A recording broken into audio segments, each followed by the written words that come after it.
Capítulo 11. Sobre as relações hierárquicas entre a realeza e o sacerdócio. Se no rei consagrado se constitui, num certo sentido, a síntese originária dos dois poderes, torna-se bem clara a natureza das relações hierárquicas que em toda a ordem natural têm de existir entre a realeza e a casta sacerdotal, ou igreja, como simples mediadora das influências sobrenaturais.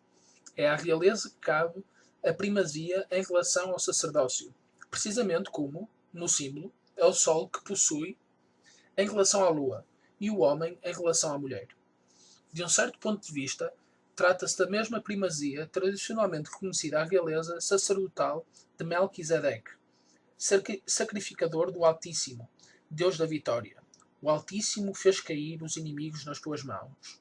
Gênesis, capítulo 16, 20. Em relação ao sacerdócio de Abraão.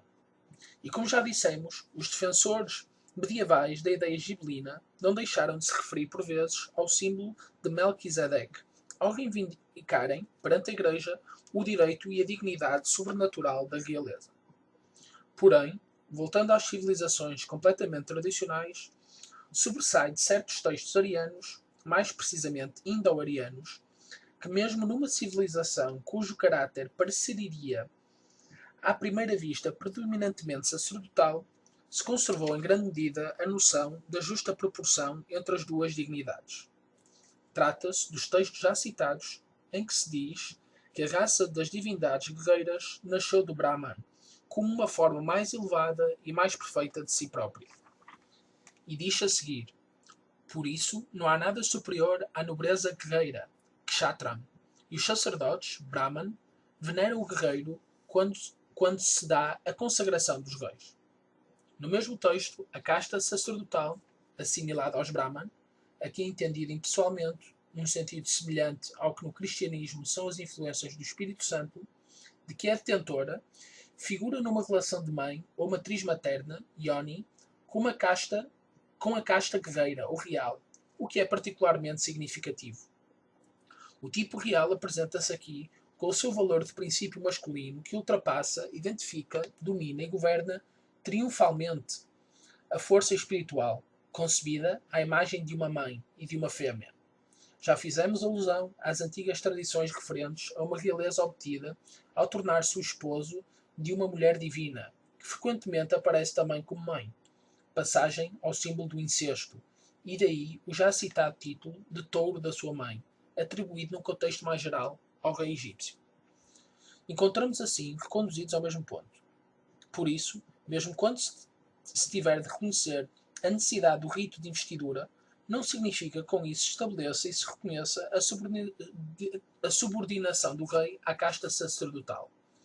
Certamente, depois de desaparecida a raça dos seres que já por natureza não são simplesmente humanos, antes da consagração, e admitindo que, por outro meio, ele não se tenha já elevado individualmente a um plano mais alto, o rei não passa de um guerreiro. Mas na consagração ele assume, mais do que recebe, um poder que a casta sacerdotal não possui, tanto como guarda. O poder passa então a uma forma mais elevada que antes não apresentava. Neste mesmo ato, a qualidade viril e guerreira do iniciando, liberta-se. Transpõe-se para um plano superior. Então, serve de eixo ou de polo à força sagrada. Compreende-se, portanto, qual a razão por que o próprio sacerdote consagrador tenha de venerar o rei por ele consagrado, embora este, como diz o texto, deva ao Brahmana o respeito que se pode ter por uma mãe.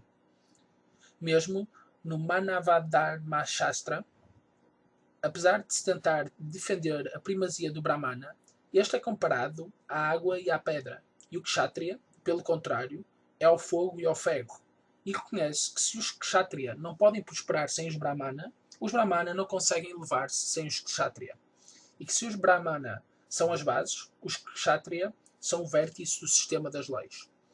Por muito estranho que isto possa parecer a alguns, estas ideias, na sua origem, não foram totalmente alheias à própria cristandade. Segundo o testemunho de Aginardo, depois de Carlos Magno ter sido consagrado e aclamado segundo a fórmula a Carlos Augusto, coroado por Deus, grande e pacífico imperador dos romanos, vida e vitória, O Papa prostrou-se adoravit perante Carlos, segundo o rito estabelecido ao tempo dos antigos imperadores. Além disso, acrescente-se que no tempo do próprio Carlos Magno e de Luís, o Piedoso, bem como entre os imperadores romanos e bizantinos cristãos, os concílios eclesiásticos eram convocados ou autorizados e presididos pelo príncipe, a quem os bispos submetiam as condições, não simplesmente em matéria de disciplina, mas também em matéria de fé e de doutrina, com a fórmula ao Senhor e Imperador, para que a sua sabedoria lhes acrescente o que está em falta e lhes corrija o que está contra a razão, etc. Isto significa, portanto, que se reconhecia ao soberano, mesmo no campo da sabedoria, como que um eco da antiga primazia e de uma imprescindível autoridade em relação ao sacerdócio. Subsiste a liturgia do poder, própria da tradição primordial. Não é um pagão, mas sim um católico, Bossuet, quem declara já nos tempos modernos que o soberano é a imagem de Deus na terra, chegando mesmo a exclamar: vós sois deuses, embora sujeitos à morte, e a vossa autoridade não morre. Quando, pelo contrário, a casta sacerdotal pretende que, devido à consagração que ela oficializa, a autoridade real tenha de reconhecê-la como hierarquicamente superior, o que benze é superior a quem é benzido, e deva, portanto, prestar-lhe obediência. E foi esta, precisamente na Europa, a pretensão da Igreja na questão das investiduras. Está-se em plena heresia, em plena subversão da verdade tradicional. Na realidade, já na penumbra da pré-história se encontram os primeiros episódios do conflito entre a autoridade real e a sacerdotal, reivindicando cada uma delas para si própria a primazia que deveria caber ao que é anterior e superior a ambas.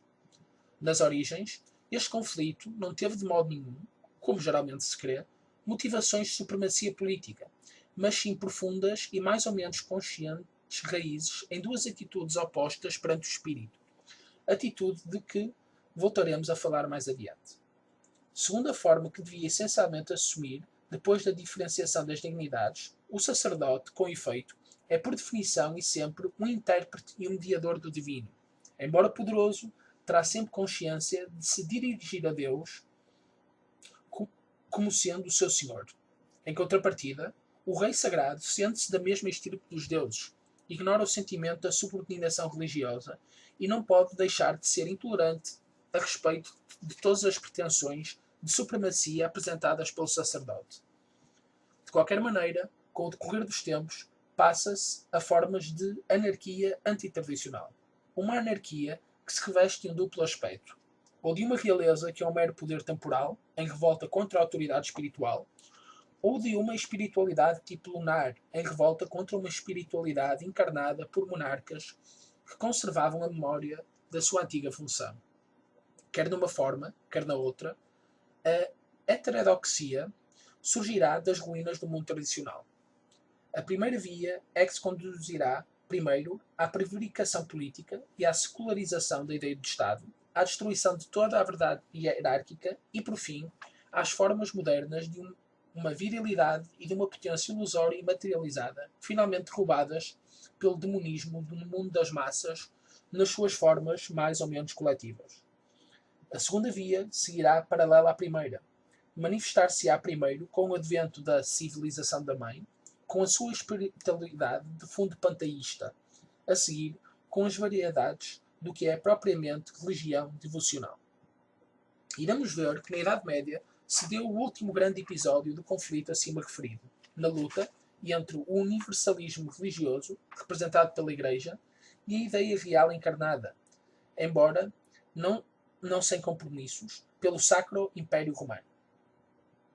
Segundo esta última ideia, o imperador é efetivamente o caput ecclesiae, não no sentido de substituir o chefe da hierarquia sacerdotal, o Papa, mas sim no sentido de que unicamente a função imperial é aquela em que a própria força possuída pela Igreja e que animava a cristandade pode ser tomada numa relação eficaz de domínio.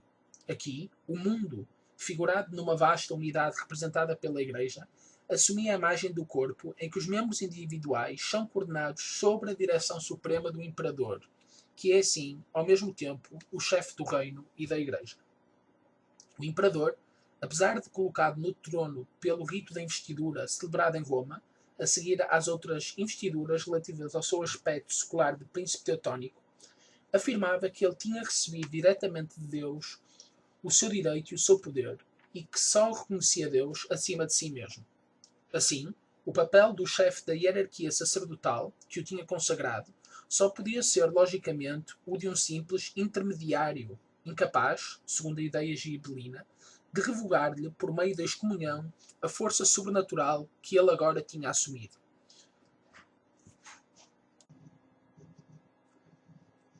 Antes que a interpretação gregoriana viesse subverter a própria essência dos símbolos, mantém-se a antiga tradição, pelo facto de ter sido o Império, como sempre em toda a parte, assimilado ao Sol e a Igreja à Lua. Por outro lado, mesmo nos momentos do seu maior prestígio, a Igreja atribuiu-se um simbolismo essencialmente feminino, o de uma mãe, em relação ao rei, que é o seu filho. Simbolismo em que se encontra precisamente a expressão Upanishadica, o Brahman como mãe do Kshatram, ligada, porém, aos ideais de supremacia de uma civilização de tipo ginecocrático, subordinação anti-heroica do filho à mãe, direito da mãe. De resto, o facto de o chefe da religião cristã, ou seja, o Papa, ao assumir o título de Pontifex Maximus, ter cometido mais ou menos uma usurpação, resulta do que já se disse, isto é, de Pontifex Maximus ter sido originalmente uma função do rei e do Augusto Romano. Do mesmo modo, os símbolos característicos do papado, tais como a dupla chave e a nave, foram recuperados do antigo culto romano de Janus. A própria tripla coroa corresponde a uma dignidade não religiosa sacerdotal, mas sim inicialmente iniciática, à dignidade do Senhor do Centro, soberano dos três mundos. Em tudo isto são, portanto, bem visíveis uma distorção e um desvio abusivo do plano que, por terem sido realizados obscuramente, não são menos reais e indicam um desvio significativo da pura ideia tradicional.